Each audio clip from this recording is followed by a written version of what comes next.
All right, Coach, we haven't had you here in 2 weeks, but first just talk about the series out of USC and then this past weekend series as well.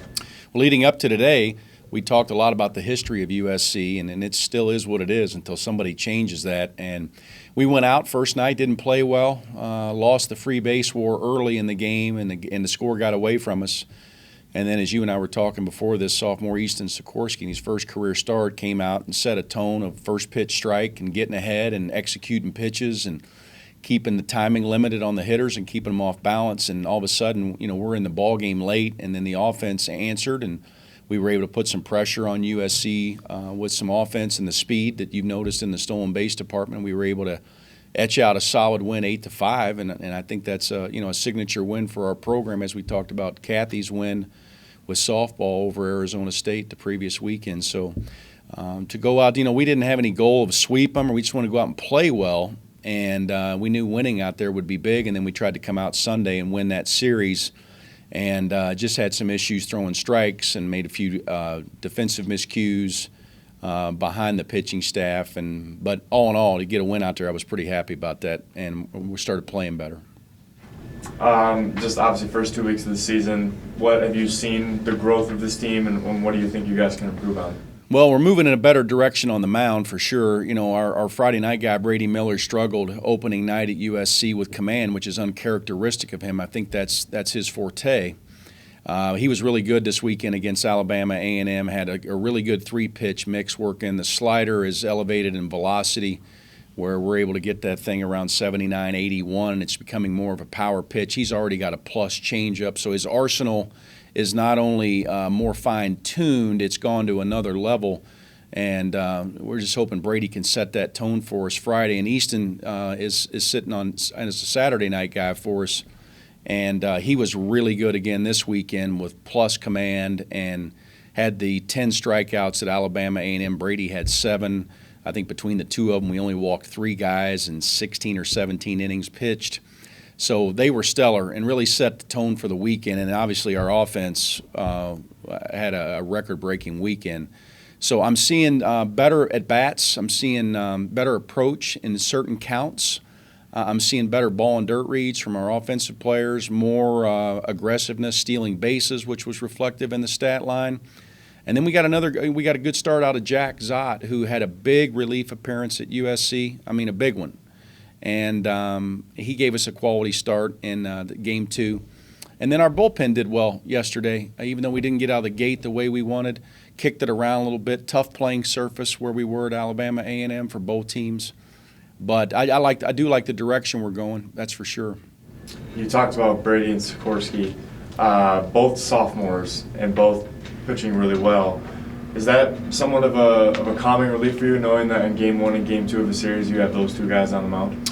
It is. Strategically, you want to be a team that limits your free bases that you're giving away, and if you can keep that around 5, where you got 1 or 2 walks, 1 error at the most, and a wild pitch, and you can do your thing, and you protect the baseball, and you can get a quality start from 1, 2, and 3, you're going to probably be in all of those games. And right now, we're still trying to notch, that Game 3 starter, and it smells like there's still a couple really good options, including Zott.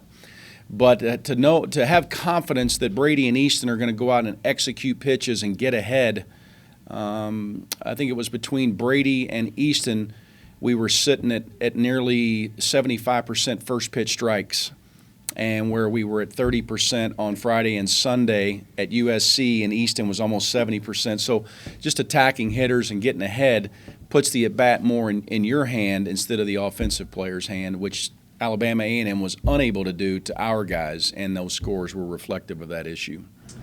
On the road again this weekend, at a familiar place for us in Louisville. We went there in 2016 when we made the NCAA tournament. What do you know about them, and what challenges do they present to us? Well, they're really like anybody else on our schedule. We don't fear them, but we certainly respect them. And Dan McDonald you could make an argument he's the best coach in the country, and I think he could be in a group of some other guys. Since he's been at Louisville for 10 years, they've won more games than any other team in the country. They're almost an expected regular in Omaha.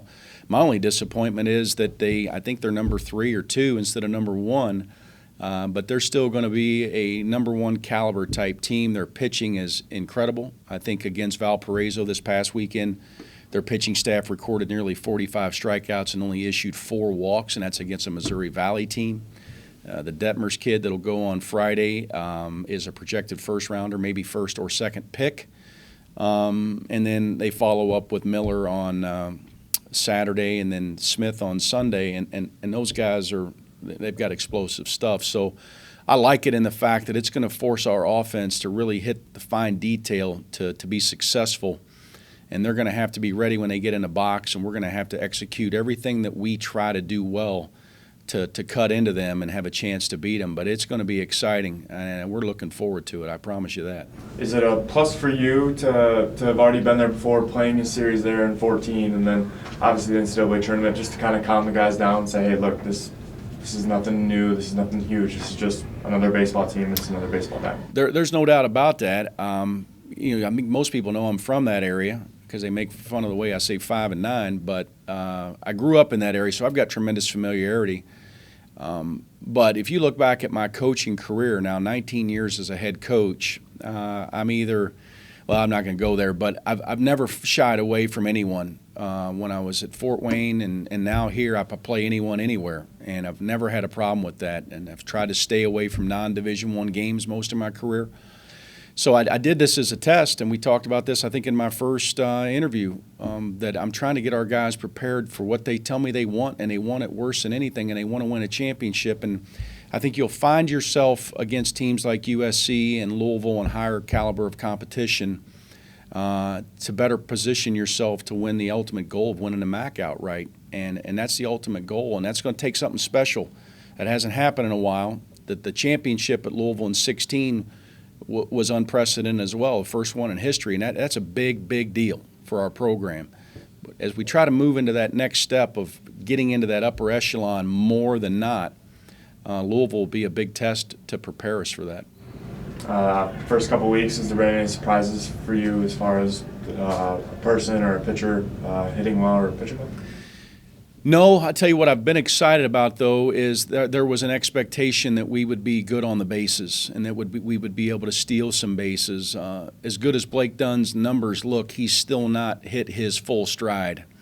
And I think anybody in the country would look at his stats and say, I'll take that. And I can just tell you he's just not hit full stride. He's 6 for 6 in the stolen base department. Connor Charping, I've moved him to the leadoff spot. He's plus 600 on base. He's 8 for 8 in bags.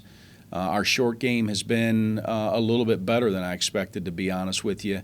And then offensively, Adam Petrovics and Matt Hansen both have done a good job of getting our guys ready. But the real test is coming Friday. And then, we go to spring break, and normally it's kind of the usual suspects from the Northeast. But this year there's a different lineup, and we're going to play Iowa, and we're going to play a really good Army baseball team who loves to run. And they were national leaders in stolen bases, and that's going to be a doubleheader that following Friday. So we've just got our hands full, and we're still banged up. But I said before, we're not going to talk about injuries. It's just the next man up. We played with a third-string shortstop all weekend, and we don't talk about it. We just put the card up, and we go out and we play and we compete and we fight for Western Michigan like there's no tomorrow, and we show up at the park, and we're ready to win, and we're ready to win at no cost. And that's how we're going to continue on throughout the season.